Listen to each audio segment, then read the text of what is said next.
جولة لا تصدق في غواصة نووية أمريكية حديثة والتي تحتوي على مساكن للضباط مغطاة بألواح خشبية. غواصة أمريكية حديثة تعمل بالطاقة النووية قام في لوكرتيري فيلز بجولة رائعة للسفينة.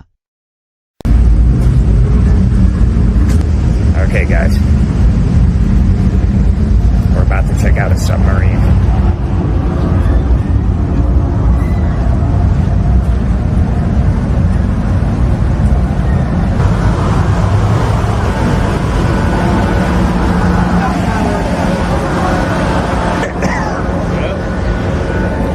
I just realized it almost blends in with the water. Look at that. Stealth. That is one of where the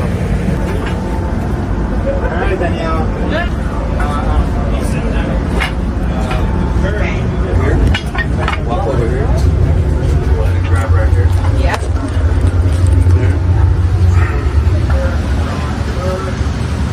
Very bad day to rest. هي غواصة أمريكية حديثة تعمل بالطاقة النووية تبلغ تكلفتها عدة مليارات من الدولارات، وهي قادرة على البقاء مغمورة لمدة 3 أشهر في كل مرة وإطلاق 16 صاروخا من طراز توماهوك كروز في دفعة واحدة. لديها أحدث تقنيات التخفي، ويمكنها السفر بسرعة تصل إلى 29 ميلا في الساعة 25 عقدة، ويمكنها الغوص إلى أعماق لا تقل عن 800 قدم. Majority of the upper level area that we're in right now, the forward compartment, is all berthing, and you can see the curtains laid out. They're all 6-man berthings we have on board. We have about 150 sailors on board. And interesting, one of the things we do on a submarine, because of the numbers of sailors we have on board versus the number of racks, we have about, I think, 112 racks on board.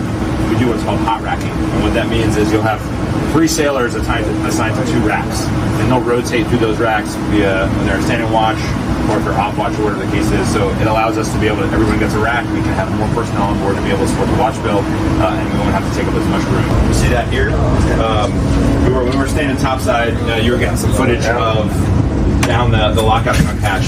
The lockout trunk allows us to be able to support soft forces, and what you can do is this lockout trunk is large enough to support almost 20 SEALs or Special Operations Forces in their equipment.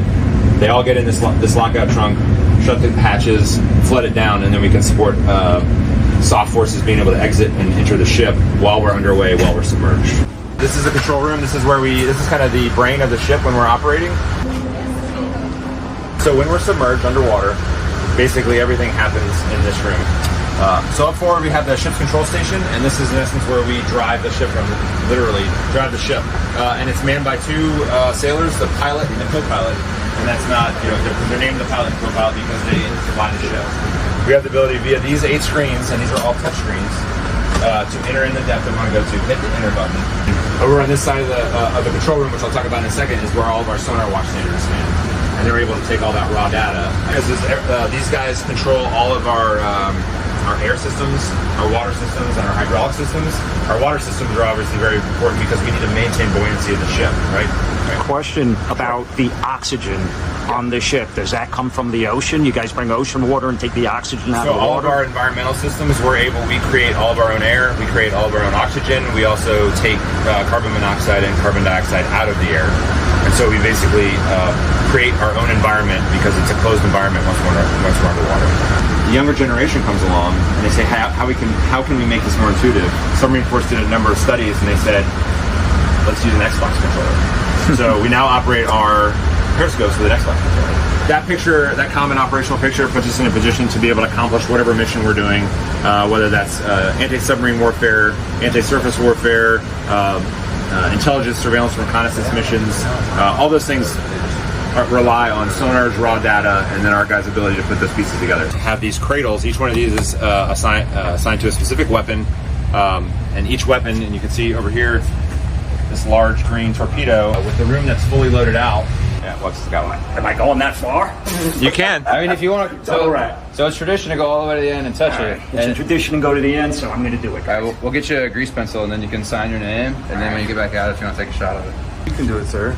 If you stick this in your pocket, there's a pocket in the left breast pocket. You stick that in your pocket. When you get to the end, if you want to do it, it's tradition to sign your name. Oh, heck yeah. On the door up. Right first. What you can do is you go headed first. يظهر الفيديو الذي تمت مشاهدته أكثر من 200,000 مرة على يوتيوب.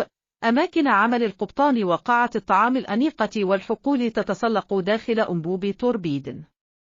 ما هي جوانب الغواصة التي أثارت إعجابه؟ قال فيلدز لميلون لين ترافل: بالتأكيد غرفة التحكم. هناك يتعلم من مرشده السياحي قائد الغواصة سقوط بريسنهان أن البحارة يستخدمون جهاز تحكم إكس بوكس للتحكم في المنظار. بكل المقاييس إنها واحدة من أكثر القوارب فتكا على هذا الكوكب، والآن يمكنك إلقاء نظرة خاطفة على الداخل.